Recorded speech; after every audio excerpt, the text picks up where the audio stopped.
والمرسلات عرفا فالعاصفات عصفا والناشرات نشرا فالفارقات فرقا فالملقيات ذكرا عذرا أو نذرا إنما توعدون لواقع فإذا النجوم طمست وإذا السماء فرجت وإذا الجبال نسفت وإذا الرسل أقتت لأي يوم أجلت ليوم الفصل وما أدراك ما يوم الفصل ويل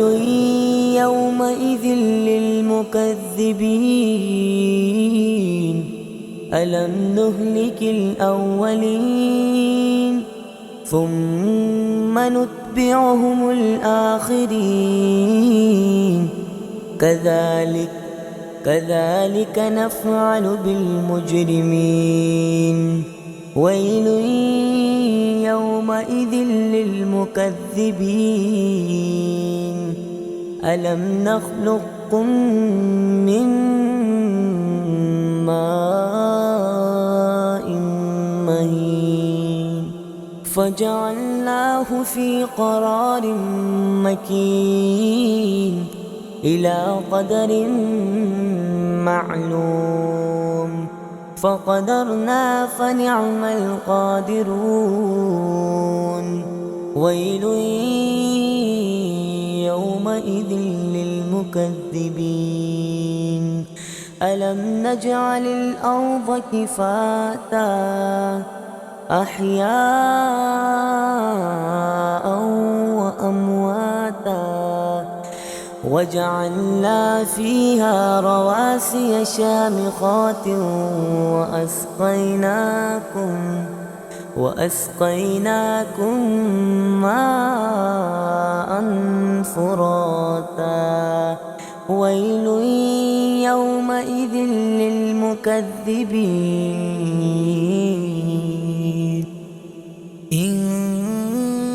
انطلقوا إلى ما كنتم به تكذبون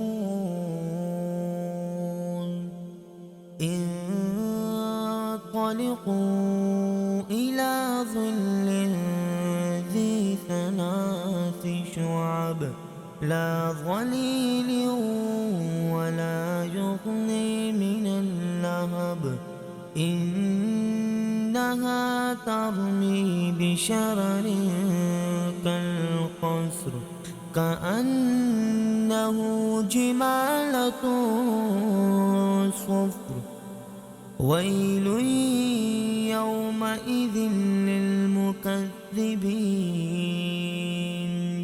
هذا يوم لا ينطقون ولا يؤذن لهم فيعتذرون ويل يومئذ للمكذبين هذا يوم الفصل جمعناكم والأولين فإن كان لكم كيد فكيدون ويل يومئذ للمكذبين إن المتقين في ظلال وعيون وفواكه مما يشتهون كلوا واشربوا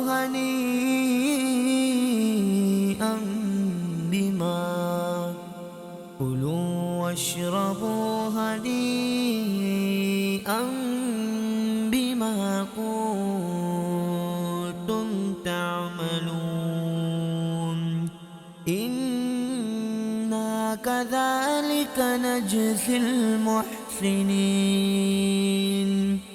ويل يومئذ للمكذبين كلوا وتمتعوا قليلا إنكم مجرمون ويل يومئذ للمكذبين وإذا قيل لهم اركعوا لا يركعون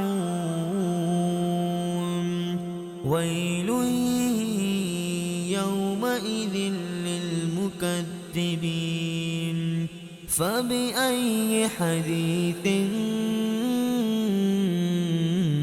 بعده